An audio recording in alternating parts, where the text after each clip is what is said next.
తూర్పుగోదావరి జిల్లా రాజమహేంద్రవరంలో కల్తీ పాలు ఘటనలో మృతుల సంఖ్య అంతకంతకు పెరుగుతోంది. అనారోగ్యం పాలైన వారు వృద్ధులు, చిన్నారులే కావడం పెద్ద విషాదం. అప్రమత్తమైన అధికార యంత్రాంగం కారణాలను అన్వేషించే పనిలో పడింది. కోరుకొండ మండలం నర్సాపురం గ్రామానికి చెందిన వరలక్ష్మి డైరీ నుంచి సరఫరా అయిన కల్తీ పాలే పలువురి అస్వస్థకు కారణమని గుర్తించారు. డైరీ నిర్వాహకుడిని పోలీసులు అదుపులోకి తీసుకుని కూపీలాగుతున్నారు.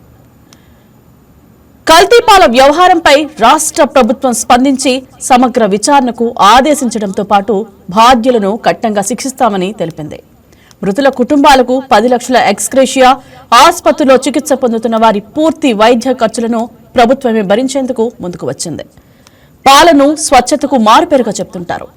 అటువంటి పాలను అమితమైన లాభార్జన కోసం కాలకూట విషంగా మార్చడం నిజంగా దురదృష్టకరం. ఒకప్పుడు పాలలో నీళ్లు కలపడాన్ని పెద్ద నేరంగా పరిగణించేవారు. ఇప్పుడు పాలంటే హడలెత్తే స్థితికి కల్తీ దందా చేరుకోవడం అందరినీ ఆందోళనకు గురిచేస్తోంది. పాలు ప్రజలకు నిత్యావసర వస్తువు.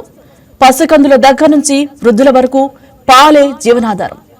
పాలు తాగితే చాలా వరకు మన శరీరానికి కావాల్సిన సంపూర్ణ పోషకాలు సమకూరుతాయన్నది ఆరోగ్య నిపుణుల మాట. అటువంటి పాల వ్యాపారంపై ప్రభుత్వం నియంత్రణ ఎంత? ఫుడ్ సేఫ్టీ యంత్రాంగం వద్ద కల్తీ పాలను గుర్తించే వ్యవస్థ అసలు ఉందా? ఈ ప్రశ్నలే ఇప్పుడు ప్రజలను వేధిస్తున్నాయి.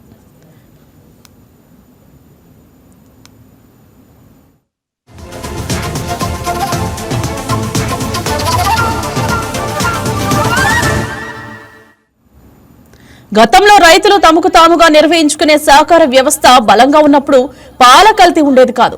కానీ ఇప్పుడు పరిస్థితులు పూర్తిగా మారిపోయాయి. చిన్నా చితకా డైరీలు సైతం లాభాల కోసం తప్పుడు దారులు వెతుకుతూ ప్రజల ఆరోగ్యాలతో చెలగాటమాడుతున్నాయి. ప్రజల ఆరోగ్యాలను హరించే సింథటిక్ పాలు, యూరియా వంటి రసాయనాలతో తయారు చేసిన పాలు మార్కెట్లోకి ప్రవేశిస్తున్నాయన్న ఫిర్యాదులు వస్తున్నాయి. కల్తీకి కాదేది అనర్హం అన్నట్లుగా పల్లెలు, పట్టణాలు, నగరాల్లో అక్రమాలు సాగిపోతున్నాయి. తాగే పాలు, తినే కూరలు అన్నింట్లో కల్తీలే. ప్రజారోగ్యంతో వ్యాపారులు చెలగాటమాడుతున్నారు.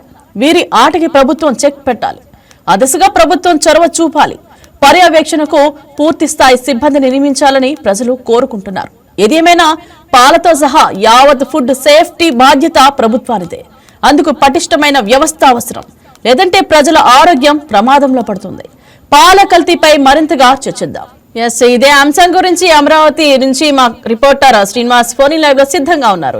గుడ్ మార్నింగ్ శ్రీనివాస్, చెప్పండి అసలు హాస్పిటల్లో పరిస్థితి ఎలా ఉంది? కల్తీ పాల తర్వాత హాస్పిటల్లో పరిస్థితి ఎలా ఉంది? అలాగే వైద్య సిబ్బంది ఎక్కువ చొరవ తీసుకుంటుందా? Good morning Indraja. మార్నింగ్ అండి. అందరూ అలర్ట్గా ఉన్నారు. ఇలాంటి మళ్ళీ ఎంత మంది ఏది జరిగినా కూడా అన్ని హాస్పిటల్స్ కూడా అలర్ట్ గానే ఉన్నారు ఇంద్రజ. అలానే ప్రభుత్వం వీళ్ళ మీద ఇంకా ఎక్కువ చర్యలు తీసుకోవడానికి కూడా బాగా కఠినమైన చర్యలు తీసుకోవడానికి ప్రభుత్వం కూడా బాగా నిర్ణయం తీసుకున్నామని చెప్పి ప్రతిదీ వార్తల్లో చెప్తున్నారు ఇంద్రజ. అలానే ఈ పాల కల్తీ అనేది అసలు ఎప్పటి నుంచో ఉంది. ఈ ఫుడ్ అధికారులు వీళ్ళంతా కొంచెం చొరవ తీసుకోకపోవటమే కొంచెం ఇలాంటివి జరుగుతున్నాయి. ఇలా ఫుడ్ ఇన్స్పెక్టర్లు కానీ ఇలాంటి వాళ్ళు మరి లంచాలతో ఉంటున్నారో తెలియట్లేదు. దాన్ని చర్య తీసుకోపోవటమే ఇలాంటి ఘటన జరిగిందని నా ఇది ఇంద్రజ. రైట్, చెప్పండి శ్రీనివాస్. ఇప్పుడు చాలా మందిలో ప్రజల్లో ఇప్పుడు భయం అనేది ఏర్పడింది. పాలు చూస్తుంటేనే భయపడే సిచ్యువేషన్ కి వచ్చేసాం మనం. ఇప్పుడు చిన్నపిల్లలు ఎక్కువగా ఇష్టపడుతూ ఉంటారు పాలు తాగటం అంటే. సో వాళ్ళు ఆ పాలు తాగేటప్పుడు భయపడుతూ తాగాలి. ఇది బాగున్నాయా లేవా, ఎలాగ ఆరోగ్య పరిస్థితులు ఎట్లా ఉంటాయి తాగితే అన్న సిచ్యువేషన్ కి మనం వచ్చేసాం. మీరేమంటారు దీని గురించి?